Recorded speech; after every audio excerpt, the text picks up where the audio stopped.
ఓం శ్రీ మాత్రే నమః. నేటి నామపారాయణం 141వ నామం శాంత.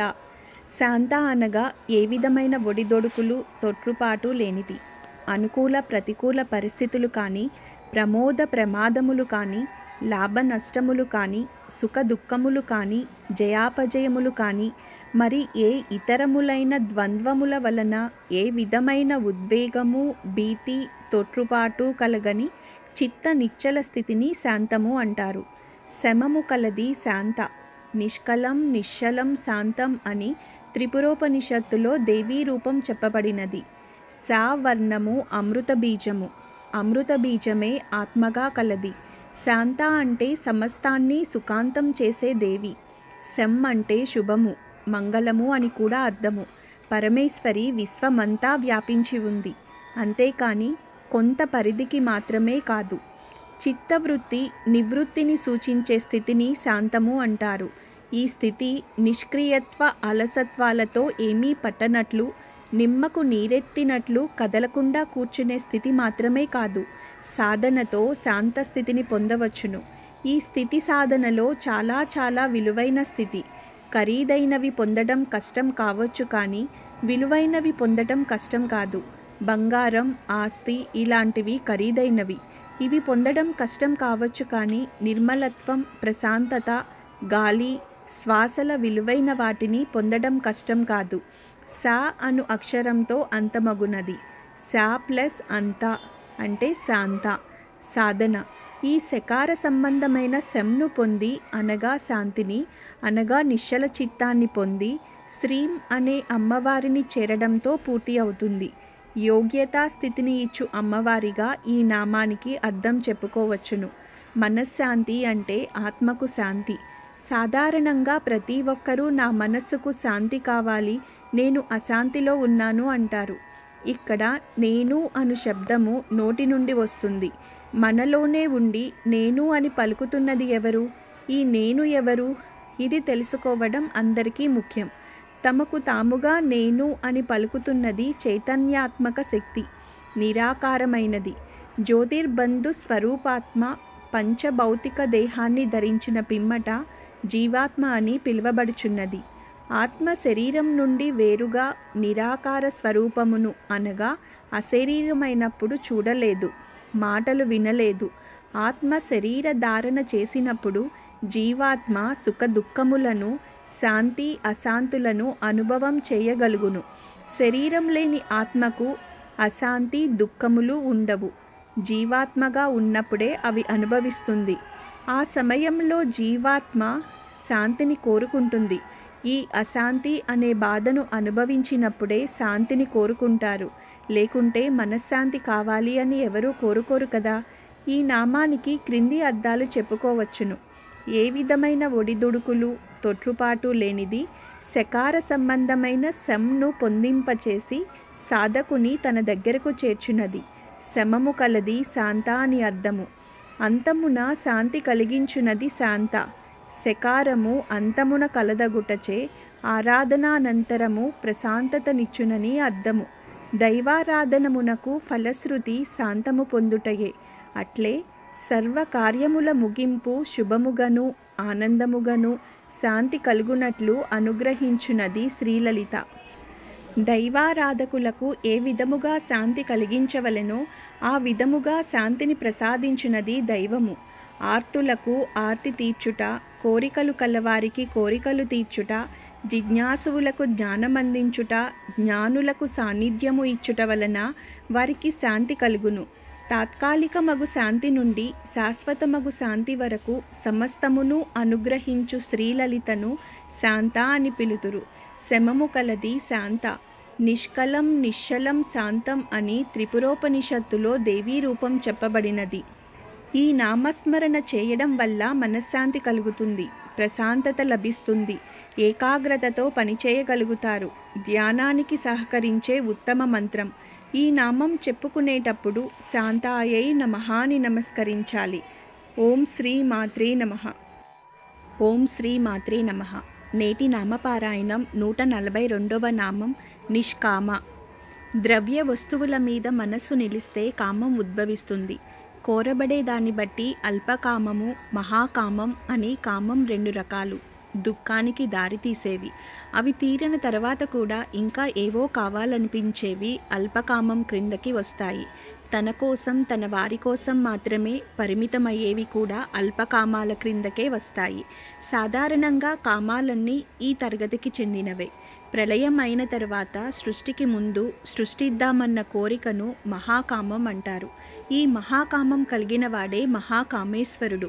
కామస్వరూపమే మహాకామేశ్వరి. ఈ మహాకామ లక్ష్యంలో స్వార్థం లేదు కాబట్టి ఇది నిష్కామం క్రిందకే వస్తుంది. ఒకరికి మంచి చేయాలి అన్న ఆశ, ఒక మంచి కార్యము చేయాలన్న సంకల్పము, ఇవి కూడా నిష్కామము అవుతుంది. ఎంత సంపాదిస్తున్నా, ఎంత ఒకరి నుండి తీసుకున్నా తృప్తి లేకుండా ఆశపడటం కామం అవుతుంది. ఈ ఆశపడటం అనేది అందనప్పుడు అది కోపంగా మారుతుంది. అలా మనసులో అలజడి, అశాంతి మొదలవుతుంది. ఏదైనా దక్కకపోతే తగిన ప్రయత్నం చేయలేదు అని తెలుసుకోవాలి, లేదా మనకి రాసి పెట్టలేదు అనుకోవాలి. ప్రతి సమస్య వెనుక ఏదో ఒక కారణం, దాని వెనుక ప్రయోజనం ఉంటుంది. అది అర్థం చేసుకుంటే కోపం అనేది రాదు. ఏ విధమైన కోరికయూ లేనిది అని ఈ నామానికి అర్థం. కామము అంటే కోరిక, నిష్కామ కోరికలు లేనిది, కోరికలకు అతీతమైనది. అవాప్తాఖిల కామాయా తృష్ణా కీం విషయా భవేత్. అన్ని కోరికలు పొంది ఉన్న దేవికి ఏ కోరిక లేదు. అందరి కోరికలు ఆమె తీరుస్తుంది. అన్నింటికీ అధిపతి ఆమె కాబట్టి ఆమెకు ఏ కోరిక లేదు. అందుకే ఆమె నిష్కామ అని చెప్పబడింది.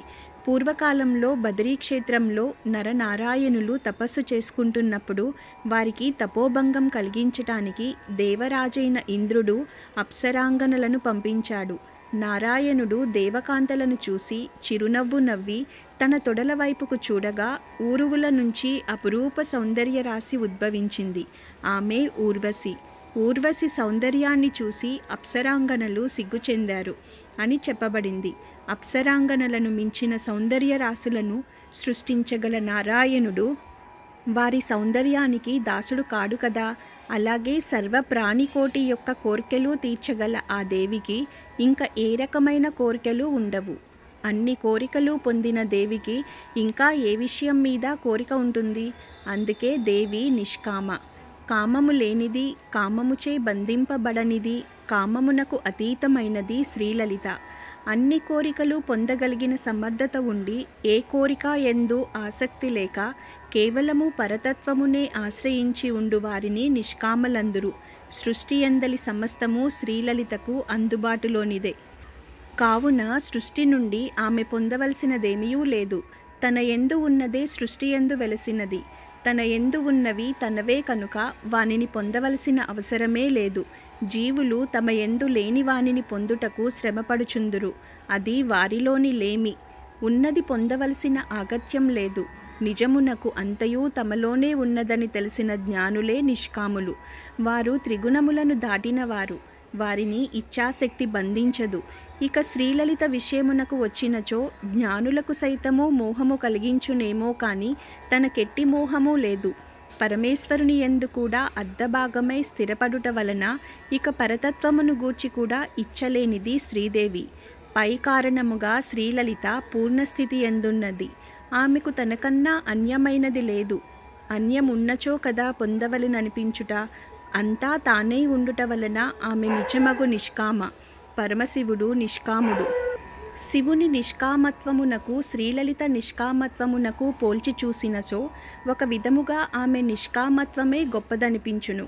పరమశివుడు అన్నిటా ఉండును. శివాని పరమశివుని ఆధారముగా సృష్టిని అల్లుచు జీవులకు పరిణామము కలిగించుచు లోకములను పాలించుచు కోరికాయను మోహమున పడకుండుట నిజమగు నిపుణత చేయుచు చేయకయుండుట అల్లుచు అల్లికయందు బంధింపబడకుండుట శ్రీదేవి గొప్పతనమేమో అనిపించును. యోగుల కామెయే సంపూర్ణమగు ఉదాహరణము. ఈ నామజపం వల్ల చేస్తున్న ప్రయత్నాలు సఫలం అవుతాయి. ఏదైనా నష్టపోయిన వస్తువు కానీ ద్రవ్యం కానీ లభిస్తుంది. కోపం తగ్గుతుంది. చేస్తున్న పనిలో పట్టుదల పెరుగుతుంది. మంచి ఆలోచనలు వస్తాయి. ధ్యానంలో ఏకాగ్రత కుదురుతుంది. ఈ నామం చెప్పేటప్పుడు నిష్కామాయై నమః అని నమస్కరించాలి. ఓం శ్రీ మాత్రే నమః. ఓం శ్రీ మాత్రే నమః. నేటి నామపారాయణం 143వ నామం నిరుపప్లవ. నిరుపప్లవ అంటే హద్దులు ఉల్లంఘించుట లేనిది అని అర్థము.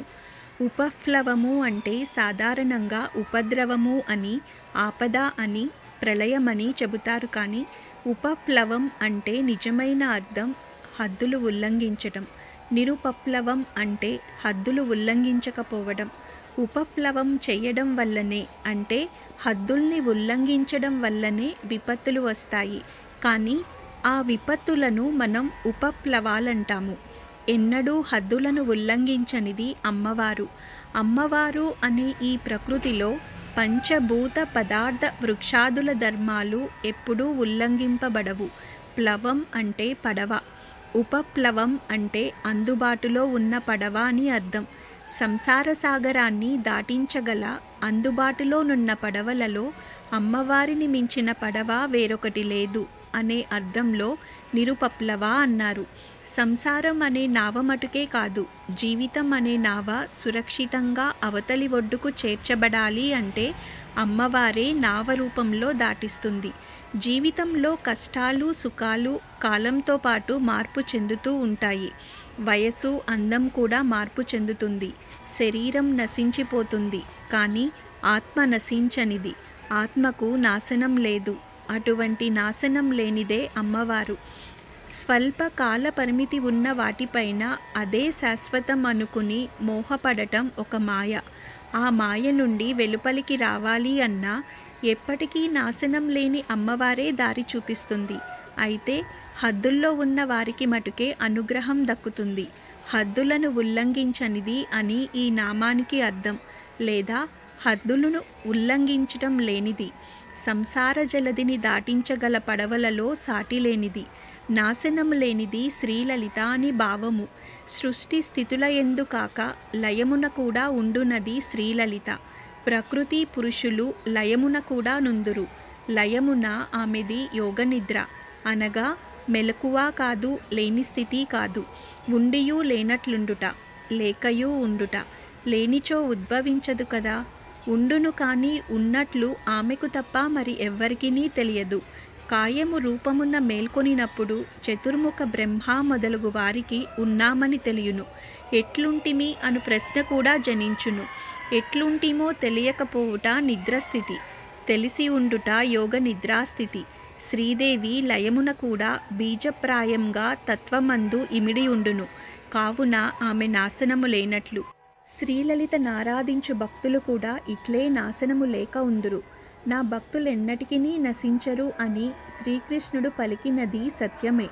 సనక సనందనాథులు, నారదుడు అట్టి దేవీ భక్తులు. ఉపప్లవము అంటే నాశనము, నిరుపప్లవ అంటే నాశనము లేనిది. దేవి ఆద్యంతరహితమైనది, జన్మ మృత్యు జరాదులు లేనిది. పుట్టిన ప్రాణి గిట్టక మానదు. జన్మమెంత సహజమో మరణము అంతే సహజము. మరణము అంటే మార్పు. గీతలో చెప్పినట్లుగా మానవుడు మాసిపోయిన వస్త్రాన్ని వదిలి కొత్త వస్త్రాన్ని ధరిస్తున్నట్లే ఆత్మ ఒక శరీరాన్ని వదిలి ఇంకొక శరీరాన్ని ఆశ్రయిస్తుంది. ఆత్మ నాశనము లేనిది. దేవి ఆత్మస్వరూపిణి. మరి ఆమెకు నాశనం ఎలా ఉంటుంది? అందుకే నిరుపప్లవ అని చెప్పబడింది. ఉపప్లవము అంటే దగ్గరలో ఉన్న పడవ అని అర్థము. సముద్రంలో కొట్టుకుపోతూ దిక్కుతోచని వాడికి దగ్గరలో పడవ కనిపించినట్లయితే ఏ రకంగా రక్షణ కలుగుతుందో అలాగే సంసార సాగరంలో కొట్టుకుపోతున్నవాడు దేవిని ఆశ్రయించినట్లయితే రక్షణ దొరుకుతుంది. అటువంటి వాణ్ణి సంసార సాగరం దాటించి తేలికగా ఆవలి ఒడ్డును చేరుస్తుంది. అంటే తరుణోపాయం చూపిస్తుంది. నిర్ అంటే నిశ్శేషముగా పూర్తిగా. ఉప అంటే సమీపమందు దగ్గర. ప్లవము అంటే అమృత ప్రవాహము. సాధకుల దేహములందు అమృత స్రావాన్ని కలుగచేసి 72,000 నాడీమండలాన్ని తడుపుతుంది కాబట్టి నిరుపప్లవ అనబడింది. ఈ నామజపం ఎంతో గొప్ప పరిష్కార మంత్రం. మాయ నుండి విముక్తి కలుగుతుంది. నిజం తెలుసుకోవాలి అనుకునేవారు ఈ నామజపం చేయవచ్చు. ఎటువంటి కష్టంలో ఉండి అయినా ఈ నామజపం చేస్తే ఎంతో ఉపశమనం లభిస్తుంది. ధ్యాన మంత్రం ఓం ఐం హ్రీం శ్రీం నిరుపప్లవాయై నమః. ఈ నామం చెప్పేటప్పుడు నిరుపప్లవాయై నమః అని నమస్కరించాలి. ఓం శ్రీ మాత్రే నమః. ఓం శ్రీ మాత్రే నమః. నేటి నామపారాయణం 144వ నామం నిత్యముక్త. ముక్తి అంటే విడుదల అని అర్థం. సాధకుడికి ముక్తి లభించింది అంటే ఐహిక బంధాల నుండి శాశ్వతంగా విడుదల లభించిందన్నమాట. అదే సాయుజ్యము లేదా మోక్షము. ఐహిక బంధాలకు బద్ధులై ఉండటము మానవ లక్షణము. అలా కాకుండా వాటి నుండి విముక్తులై ఉండటం దైవ లక్షణం. ఈ బంధనాలు ఉండి కర్మలు చేస్తూ కూడా వాటికి బద్ధులు కాకుండా తామరాకు మీద నీటి బొట్టులాగా ఉండటం జ్ఞాని లక్షణం. పరమేశ్వరి కర్మలు, వాటి ఫలము, ఐహిక బంధాలు, విషయవాంఛలు మొదలైన వాటికి కట్టుపడదు. ఆమెకు జరామృత్యు భయాలు లేవు, అరిషడ్వర్గాలు లేవు. వీటన్నింటి నుండి విముక్తి పొందింది. అందుకే ఆమె నిత్యముక్త. అంతేకాకుండా ఆమె భక్తులు కూడా నిత్యముక్తులే. ఈ రకంగా తన భక్తులకు నిత్యము ముక్తిని ప్రసాదించున్నది. ఎప్పుడూ ఏ రకమైన సంగమము లేనిది. కాలత్రయమునందు కూడా ఏ మార్పు చెందనట్టి నిరాకార నిర్వికార స్వరూపమైనది. ఈ దేహము మీద, ఇంద్రియాల మీద ఆసక్తి లేనిది. తన భక్తులకు కూడా ఈ ఆసక్తిని లేకుండా చేసి వారికి మోక్షం ప్రసాదిస్తుంది. శ్రీదేవి నిత్యముక్తరాలని భావము. త్రిగుణములకు లోబడిన వారు బద్ధులు, త్రిగుణములకు అతీతముగా నుండువారు ముక్తులు. గుణబంధనమే ప్రథమ బంధనం. అటుపైన పంచభూతముల బంధనం వెరసి అష్టబంధనములు జీవులకేర్పడుచున్నవి. త్రిగుణములు, పంచభూతములు సృష్టి కార్యమునకు శ్రీదేవి వినియోగించు సామాగ్రి. అహంకార స్వరూపులైన జీవులు ఈ 8 బంధనములలో ఇమిడి ఉందురు. అహంకారమనగా నేను ప్రత్యేకంగా ఉన్నాను అని అనిపించుట. ఇట్లు అనిపించినప్పుడు నేను, ఇతరులు అను భావము తప్పదు. ఈ అహంకారమే జీవులకు మూలము. దీని వలన తాను, ఇతరులు అను ప్రథమమగు బంధమేర్పడును. దీనిని దాటుటకే ఇతరములుగా కనిపించుచున్నది కూడా నేనే అని భావన చేయుట. దీనినే అనన్య చింతనమందురు. అనగా చింతనమున అన్యము లేదు. ఈ భావన సిద్ధించిన వారే ముక్తులు. జీవులు ఈ ముక్తస్థితిని చేరుటకే 1000 సాధనా మార్గములను అనుసరింతురు. 1,000,000 మనుషులలో ఒకడు ఈ సాధనయందు స్థితి పొందును. అట్టివారే సిద్ధులు. సాధనయందలి సత్వగుణమును బట్టి శ్రీదేవి ముక్తస్థితిని అనుగ్రహించుచుండును. అనగా త్రిగుణముల త్రిభుజము నుండి ఆవలకు కొనిపోవును. త్రిమూర్తులతో కూడి సమస్త దేవకోట్లు త్రిగుణముల వలననే నడిపింపబడుచున్నారు. అట్టి త్రిగుణములను దాటి ఎప్పుడునూ ఉండునది శ్రీమాతయే. పరతత్వము, పరాప్రకృతి త్రిగుణముల నేర్పరచి సృష్టి కథను నిర్వర్తించుచున్నప్పుడు వారు త్రిగుణములకు అతీతముగానే ఉందురు కదా. వారే నిజమగు ముక్తులు. ఇతరులు ఈ స్థితిని వారి అనుగ్రహమున పొందుటకే సమస్త ఆరాధనలు, సాధనలు. నిత్యముక్త అంటే ఎప్పుడునూ సంగమం లేనిది. అమ్మవారు సృష్టి స్వరూపిణి అయినప్పటికీ ఆవిడకు దేనితోనూ సంగం లేదు. ప్రాపంచిక విషయాల నుండి విముక్తి కలగడమే ఆధ్యాత్మిక సాధన యొక్క ముఖ్య లక్ష్యం. ఆ జగన్మాత ఎటువంటి బంధాలు, మోహము లేని తల్లి. ఈ సృష్టి మొత్తము తానే సృష్టించిన అందులోని కర్మలకు ఆమె బంధించబడదు. అగ్నిలో ఏదైనా మసి అయిపోతుంది. ఒక యజ్ఞంలోనూ అగ్ని ఉంటుంది. అలాగే ఒక చితిపైన అగ్ని ఉంటుంది. కానీ అగ్నికి ఎటువంటి మైలు అంటదు, ఎటువంటి పక్షపాతము ఉండదు. అలాగే జగన్మాత ఎటువంటి బంధాలకు లొంగదు. ఆమె భక్తికి వశం అవుతుంది. అయితే ఈ భక్తి అన్నది వ్యామోహం కిందకి రాదు. ఎందుకంటే ఈ భక్తి అనేది అన్నిటినీ త్యజించినదై ఎటువంటి ఆశ, వ్యామోహం, స్వార్థం లేని నిర్మలమైన భక్తి అమ్మవారి రూపమే అవుతుంది. అటువంటి భక్తి అమ్మవారి రూపం కనుక తనకు తాను వశమవుతుంది. కానీ విషయవాంఛలకు గాని భక్తులు ఇచ్చే కానుకలు, ఆడంబరాలకు ఆమె ఎప్పుడూ చలించదు. అందుకే ఆ తల్లిని నిత్యముక్త అంటారు. కుండ బద్దలైన, చిట్లిన, బీట్లిచ్చిన ఆ కుండలాగా తయారయ్యే ద్రవ్యమైన మట్టికి ఏ బాధ ఉండదు, ఏ విధమైన దుఃఖము ఉండదు. అవన్నీ కుండకే. ప్రపంచమంతా అమ్మవారితోనే తయారైన ప్రపంచంలో ఉండేవారి రోగాలు, రొచ్చులు మొదలైన ఈతి బాధలు ఆవిడకు ఉండవు. అమ్మవారు ఎప్పుడూ ముక్త స్థితిలోనే ఉంటుంది. జనన మరణాలు లేనప్పుడే నిత్యత్వం ఉంటుంది. నిత్యత్వం ఉన్నా సంగం లేకపోవడమే విశేషం. అసలు ఈ నామాన్ని విశేషణ ఉభయపద కర్మధారయ సమాసంగా కూడా చెప్పుకోవచ్చును. ఎందుకంటే నిత్యత్వం అనేది ఒక విశేషణం, ముక్తిత్వం అనేది రెండో విశేషణం. కాబట్టి అమ్మవారు నిత్యత్వ ముక్తి లక్షణాలు కలది. నిత్యత్వము అంటే ఎప్పుడూ ఉండడం, ముక్తిత్వము అంటే విమోచన లేదా విడుపు. ఈ రెండు విశేషణాలు పరస్పరం విరుద్ధంగా ఉన్నట్లు ఈ జీవన్ముక్త స్థితికి కూడా ఇలాగే రెండు లక్షణాలు ఉంటాయి. అందుకే అమ్మవారిని ఈ నామంతో ఉపాసిస్తే జీవన్ముక్తిని ప్రసాదిస్తుంది. ఈ నామానికి ఈ అర్థాలు కూడా చెప్పుకోవచ్చును. ఎప్పుడునూ ఎటువంటి సంగమును లేనిది, నిత్యత్వ ముక్తిత్వ లక్షణాలు కలది.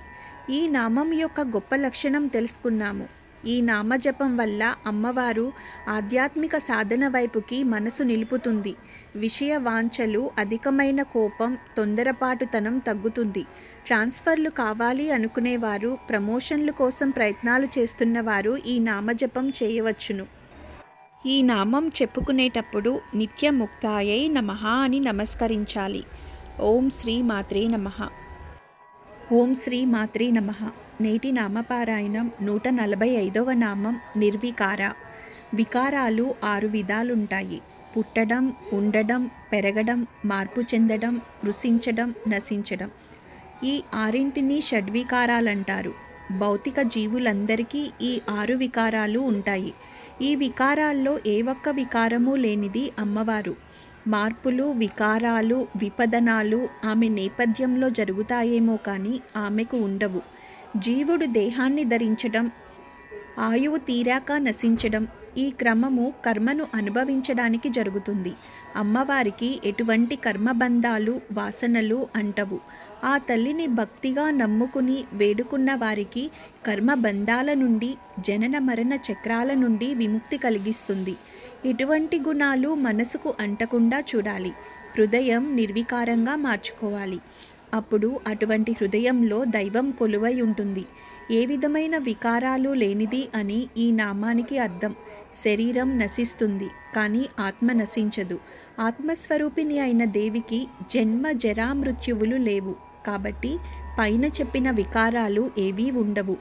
నిష్కలం, నిర్గుణం, శాంతం, నిర్వికారం, నిరంజనం అనే శృతి వాక్యాన్ననుసరించి దేవి నిరాకార అని చెప్పబడింది. ఈ నామంతో సాంఖ్యమత ఖండన జరిగింది.